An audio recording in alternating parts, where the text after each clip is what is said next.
रजनी को बचपन से ही पेंटिंग का बहुत शौक था। वो हमेशा से ही पेंटर बनना चाहती थी, पर उसके माँ और पिताजी ने उसको कभी भी इस चीज के लिए सपोर्ट नहीं किया और उसकी शादी नीरव से हो गई। नीरव रजनी को बहुत प्यार करता था, पर रजनी हमेशा चुपचाप ही रहती। वो इस शादी से खुश नहीं थी।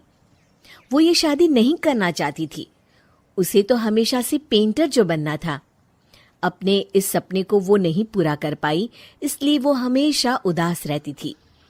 रजनी, बहुत ही बढ़िया फिल्म लगी है, कल देखने चले? नहीं जी, कल मुझे बहुत काम है, मैं नहीं जा पाऊंगी। अच्छा तो कोई बात नहीं, संडे को चलते हैं। देखिए, मुझे फिल्म देखना पसंद नहीं है। आपको जाना है तो चले जाइए। नीरव को मना करके रजनी वहां से चली जाती है और अपने बैग को खोलकर उसमें बंद पड़े ब्रश और कलर्स को देखकर रोने लगती है। रजनी, चलो ना कहीं बाहर खाने चलते हैं, कुछ तुम्हारी पसंद का। जी, मुझे नहीं जाना, मेरी तबीयत ठीक नहीं है। रजनी वहां से चली जाती है। नीरव को समझ नहीं आता कि रजनी उससे इतना दूर क्यों रहती है। वो जब भी उसके साथ वक्त बिताना चाहता है, रजनी कोई ना कोई बहाना बना देती है। एक दिन घर पर कोई नहीं था। रजनी घर का सारा काम जल्दी से खत्म कर लेती है। घर पर अकेले होने के कारण वो सोचती है कि वो आज पेंटिंग करेगी। वो अपने कमरे में जाकर पेंट ब्रशेस और कलर्स निकालकर जैसे ही कलर मिक्स कर रही होती है कि दरवाजे पर बेल बज जाती है। अब कौन आ गया इस वक्त? इतनी मुश्किल से तो मुझे पेंट करने का मौका मिला है।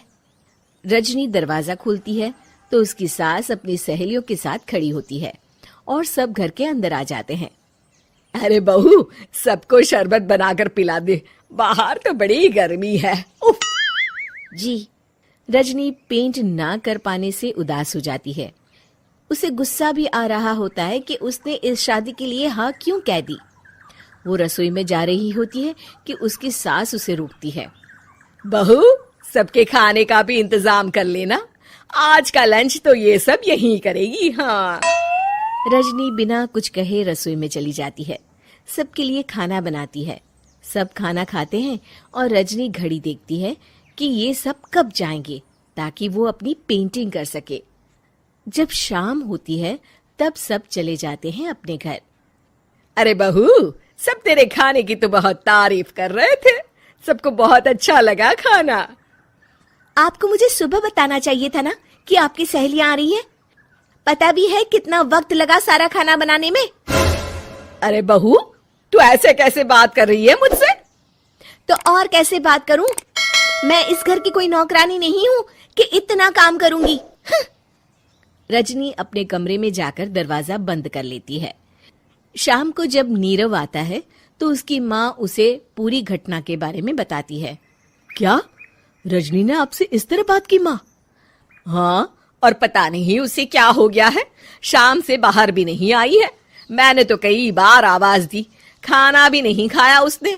तू ही बात करके देख ले बेटा। नीरव अपने कमरे का दरवाजा खटखटाता है। रजनी, दरवाजा खोलो, मैं हूं। रजनी दरवाजा खोलती है और फिर वापस जाकर अपने बिस्तर पर लेट जाती है। रजनी, माँ से बात करने का ये क्या तरीका है? मैंने कोई गलत बात नहीं की है। अरे तुम क्यों ऐसे बर्ताव कर रही हो सबके साथ? क्या तुम इस शादी से खुश नहीं हो? रजनी कुछ नहीं बोलती। अरे बताओ मुझे रजनी, क्या ये शादी तुम्हारी मर्जी के खिलाफ हुई है? हाँ, मैं ये शादी कभी नहीं करना चाहती थी। तुमसे क्या, मैं किसी से भी शादी नहीं करना चाहती थी। रजनी रोने लगती है। चुप हो जाओ रजनी, बताओ मुझे, तुम क्यों नहीं करना चाहती थी शादी? रजनी बेड के नीचे से अपने पेंटिंग्स, कलर्स, ब्रश, पेपर्स निकालती है। इतने में उसकी सास भी कमरे में आ जाती है। ये देख रहे हो, ये थे मेरे सपने।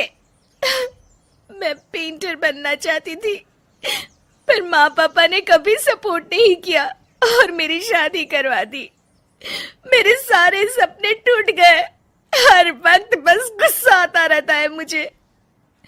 मैं जानती हूँ कि आप लोगों की इसमें कोई गलती नहीं है, पर मैं क्या करूं, मुझे समझ में नहीं आता।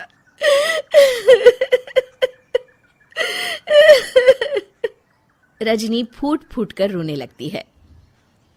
मुझे माफ कर दीजिए, आप दोनों के साथ मैं बहुत बुरा बर्ताव कर रही हूँ। अरे रजनी बेटा, चुप हो जाओ तुम। नीरव पानी लेकर आता है। ये लो पानी पियो और शांत हो जाओ। रजनी पानी पीती है और उसकी सास पेंटिंग्स देख रही होती है। अरे नीरव, हमें तो पता ही नहीं था कि हमारी बहू कलाकार है। अरे कितनी अच्छी पेंटिंग्स बनाई है, देखो तो। ये वाली तो मैं अपने कमरे में ले जाऊंगी। आपको ये पेंटिंग्स अच्छी लगी? अच्छी नहीं, बहुत अच्छी लगी। और तुमने हमें बताया क्यों नहीं? तुम जब चाहे पेंटिंग कर सकती हो रजनी। हम तुम्हारे सपनों को पूरा करने में तुम्हारा पूरा साथ देंगे। हाँ बेटा, हम कला की कद्र करते हैं। हम कलाकार तो नहीं, पर मुझे गर्व है कि मेरी बहू एक कलाकार है। रजनी, नीरव और सास तीनों हंस पड़ते हैं।